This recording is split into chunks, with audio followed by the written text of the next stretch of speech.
25 సంవత్సరాల విషయం ఇది కడుపులో దాచుకుని చచ్చాడంటే అది అబద్ధం.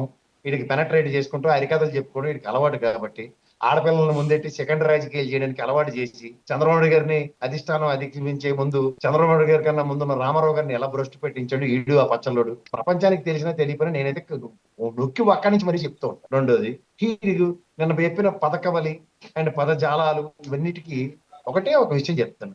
నీ దగ్గర విషయం ఉంటే, నీకు పెద్దలు ఎలాంటి పెద్దలు అంటే రఘువీరారెడ్డి గారు, ఇప్పుడున్న ఉప ముఖ్యమంత్రి గారు బట్టి విక్రమార్క గారు, సాయి ప్రతాప్ గారు, కన్నమరాజు గారు, కన్నబాబు రాజు గారు, ఎంత మంది చెవులో గుణం తీసి ప్రజలందరికీ చెప్పారు. ఏ రోజు జగన్మోహన్ రెడ్డి ముఖ్యమంత్రి పీఠాన్ని అధిష్ఠించడానికి ఏ రోజు అర్రులు చాచలేదు, ఆ రోజు సంతకాల సేకరణకి ఆయనకి అసలు సంబంధమే లేదు, నాకు అసలు బాధ్యత లేదన్న విషయం అందరూ చెప్పినా, నీకేంటంటే పెట్ట కథలు అరికథలు చెప్పడం అలవాటైపోయి ప్రజల్ని పక్కదారి పట్టించి అబద్ధాల మీదే ప్రజల్ని ముందుకు నడిపించడానికి ఉన్న నీకు శ్రద్ధ.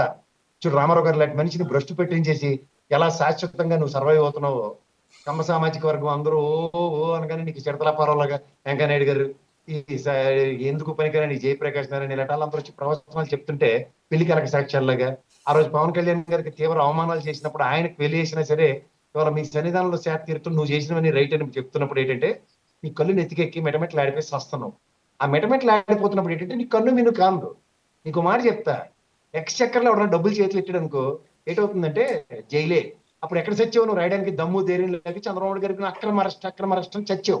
కానీ ఏ సుప్రీంకోర్టు ఏ న్యాయస్థానం అయినా సరే అరే బాబు నీకు సక్రమ అరెస్ట్ కాదని చెప్పి ఇమీడియట్ గా బెయిల్ ఇచ్చిందా? ఆఖరికి ఆ లోద్రవాడు అప్పనంగా రాష్ట్ర ప్రజలు డబ్బులు తీసుకెళ్లిపోవడం అలవాటై చంద్రబాబు గారిని మోసం చేసి ఆరోగ్య పరిస్థితుల వల్లనే ఆయనకి బెయిల్ వచ్చింది. తెలుసుకోరా సన్నాసి. ఇదే కనుక నిజంగా ఆరోగ్య పరిస్థితులు అంటే, నేను నీకు ఇంకోటి కూడా చెప్తున్నా, నేను లా ప్రాక్టీస్ చేయలేదు కానీ లా కూడా చదివాను. మళ్ళీ చెప్తున్నా, నేను మళ్ళీ కోర్టు వేసుకుని ఎన్రోల్ చేసుకున్నా 2 రోజులు బెయిల్ చెప్పించింది చంద్రబాబు గారికి. అంటే తెలివి తక్కువ ఐడియాలు నేను బుర్ర తక్కువ బ్యాచ్లు ఇస్తే జగన్మోహన్ రెడ్డి గారు అన్నట్టు ఈ పచ్చళ్ళోడికి సినిమా చూపించడం మర్చిపోయినట్టుకున్నావు. అంతిమ యాత్ర ముందుకు జరిగిన ఒక సన్నివేశాలు జీవితాల్లో చుక్కలు కనబడడం అంటే అదే. చంద్రబాబు గారిని ఎవరు ఏడు చేయలేరంటే ఒకటే ఒకటి చెప్తున్నా, ఆ రోజు చిచ్చే అనుకున్నాడు కాబట్టి రాజశేఖర రెడ్డి నిన్ను వదిలేశాడు. అదే రోసయ్య గారు చిచ్చే అనుకున్నాడు కాబట్టి నిన్ను వదిలేశాడు. రాజకీయ నాయకుల నేపథ్యాలు చెప్తాను. ఇదే కిరణ్ కుమార్ రెడ్డి తలుచుకుంటే ఓవైసీకి మడతడిపోయింది, ఇదే జగన్మోహన్ రెడ్డి తలుచుకుంటే చంద్రబాబుకి మడతడిపోయింది. అంచేత నువ్వు ఏవి గాబర పడిపోకు.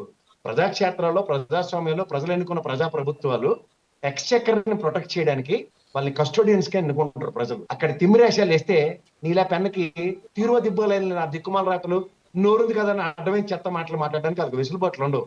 They act according to the law అన్నది గ్రహించుకోగలిగితే నీ బుర్ర తక్కువ పేలాపనలకి నీ అసందర్భమైన ఉడతూపులకి ఎవ్వరూ భయపడరు ప్రపంచంలో.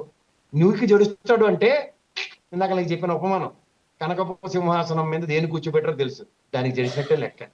కరుస్తే అని భయపడతాయి కానీ కర్రట్టుకుని తిరిగి రాయట్టుకుని వెళ్తే ఎక్కడ ఉండవలసింది అక్కడే ఉంటాయి. అది నీ పరిస్థితి కూడా. నీకు కాలగమనం కాలచక్రం చాలా బాగా తిరుగుతుంది. రే జ్ఞాపకంచుకో.